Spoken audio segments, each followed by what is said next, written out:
Assalamualaikum warahmatullahi wabarakatuh. Selamat pagi anak-anakku kelas 7A dan 7B.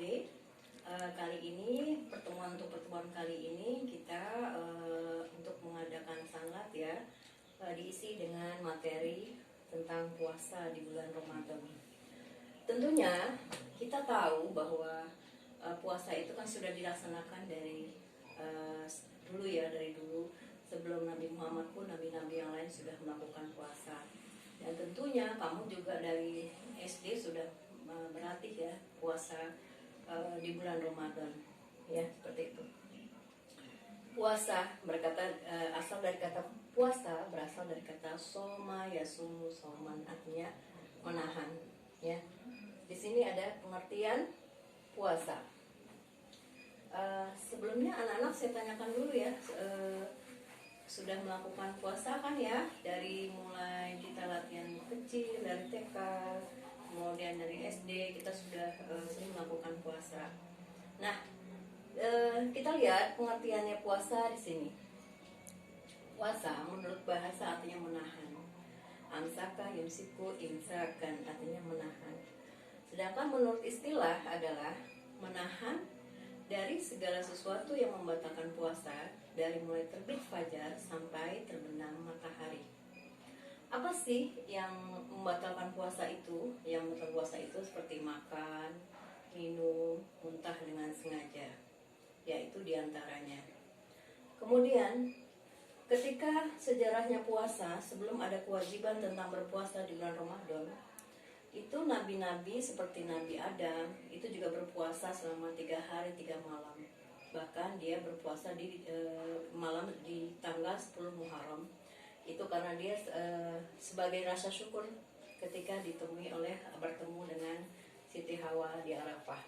Kemudian kita lihat juga Nabi Nuh ketika dia di perahu ya, perahunya ketika berlayar itu kena goncangan yang dahsyat ya, artinya di situ dia juga dalam keadaan berpuasa. Kemudian Nabi Ibrahim ketika dibakar oleh Raja Namrud ya, dibakar oleh api, itu juga dalam keadaan berpuasa. Dan orang-orang Yahudi dan orang-orang sebelum Islam pun sudah sudah berpuasa.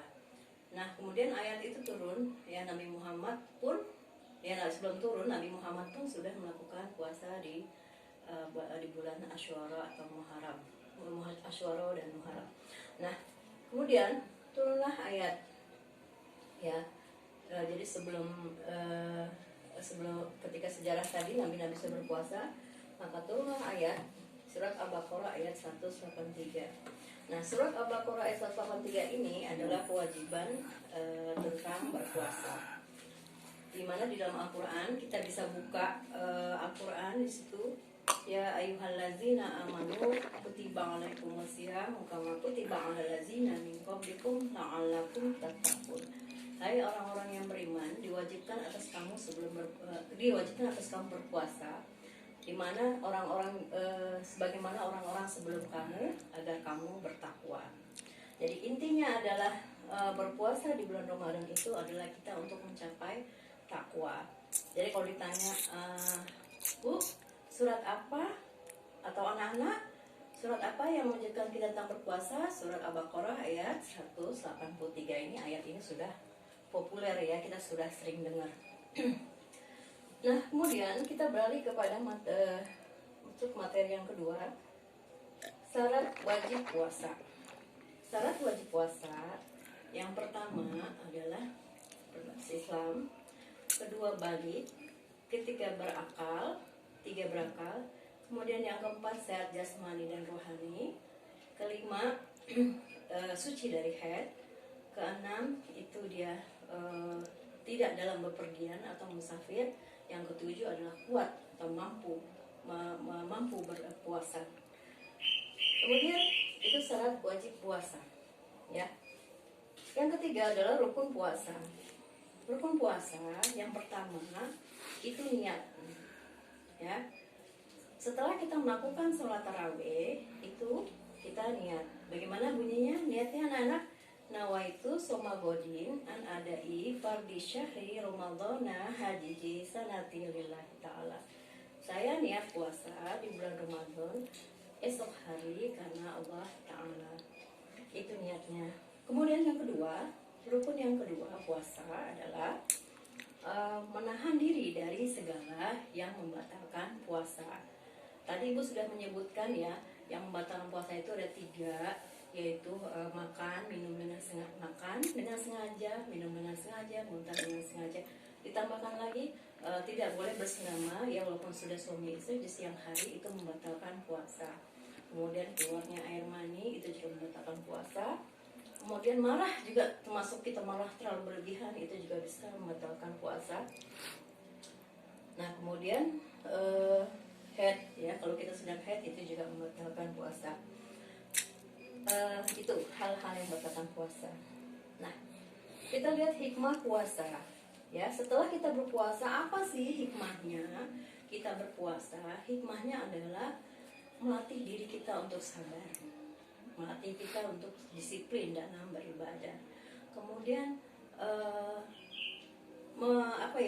yang ketiganya, yang pertama melatih sabar, disiplin. Yang ketiganya untuk mengekang hawa nafsu. Jadi menahan hawa nafsu dari segala hawa nafsu, nafsu marah, nafsu syahwat, nafsu makan, minum dan sebagainya. Nah kemudian selain itu yang keempat, mendekatkan diri kita kepada Allah dalam bentuk ketakwaan kita kepada Allah, selalu mendekatkan diri ya. Kemudian yang kelima, hikmahnya adalah mengajarkan kita untuk dengan berpuasa melatih kita untuk banyak beramal dan bersedekah ya. Itu anak-anak. Nah dari sini tentu jelas ya bahwa memang sebelumnya sebelum ada puasa Ramadan ternyata nabi-nabi juga sudah pernah melakukan puasa. Nabi Muhammad juga melakukan puasa ya. Maka ini adalah kewajiban umat Islam. Maka hukumnya fardu ain. Fardu ain itu fardu wajib bagi seluruh umat Islam muslim untuk berpuasa. Karena ini adalah suatu kewajiban untuk mendekatkan kita kepada ketakwaan. Apa itu takwa? Takwa adalah menjalankan perintah Allah dan menjauhi larangannya. Nah, bulan Ramadan juga dikatakan Syahrul Quran. Apa Syahrul Quran? Syahrul Quran itu bulan Al-Quran. Kemudian yang kedua Syahrul Mubarak, bulan penuh keberkahan, di mana orang memberikan makanan takjil ketika akan buka puasa. Orang akan membuat kesadaran diri untuk memberikan sedekah kepada fakir miskin, memberikan santunan kepada anak yatim. Sebenarnya bukan di bulan puasa saja ya, tapi di hari-hari lain pun kita harus bersedekah. Cuman kalau di bulan puasa ini kita banyak amal-amal ibadah, insya Allah itu lebih afdal ya, seperti itu. Ya, dari anak-anak, dari yang sudah saya sampaikan di sini, tolong dilihat isi video dari saya. Nanti ada pertanyaan, ya pertanyaan itu apa yang sudah saya jelaskan. Kemudian kamu atau kalian biasakan untuk tadarus Al-Quran, membaca Al-Quran. Kalau bisa 1 juz ya, 1 juz dalam misalkan seminggu ya, syukur-syukur bisa seminggu bisa 1 juz. Atau kalau misalnya saya baca Quran belum lancar, 1 juz dalam 1 bulan Ramadan aja itu sudah bagus ya, seperti itu ya. Kemudian kita perbanyak kita perbanyak sholat duha. Itu kita bulan puasa itu kita isi dengan sholat duha, kemudian kita baca Al-Quran ya, kemudian sholat-sholat sunnah yang lainnya. Nah seperti itu ya kiranya. Maka ada pertanyaan di akhir pertemuan ini yang saya memberikan secara singkat ya, jadi tolong simak isi video saya, nanti di situ ada pertanyaannya. Oke, pertanyaan yang pertama, jelaskan pengertian puasa menurut bahasa dan istilah. 2, tuliskan dalil yang mewajibkan kita tentang berpuasa. Yang tadi sudah saya bacakan ya, dalam surat Al-Baqarah dan ayat 83 beserta artinya. Boleh dilihat di Al-Quran. Yang ketiga, sebutkan rukun puasa. Ya, sebutkan rukun puasa. Yang keempat, sebutkan syarat wajib puasa. Yang kelima, sebutkan 3 hikmah puasa. Ya, seperti itu. Demikian dari saya. Kemudian nanti jawabannya kamu tulis di kertas folio atau buku tulis. Nah, jawabannya di japri atau share ke saya ya. Ini harus dikerjakan karena ini untuk mengisi kegiatan di bulan Ramadan ya. Sekian dari saya. Mohon maaf apabila ada kata-kata yang kurang berkenan. Assalamualaikum warahmatullahi wabarakatuh.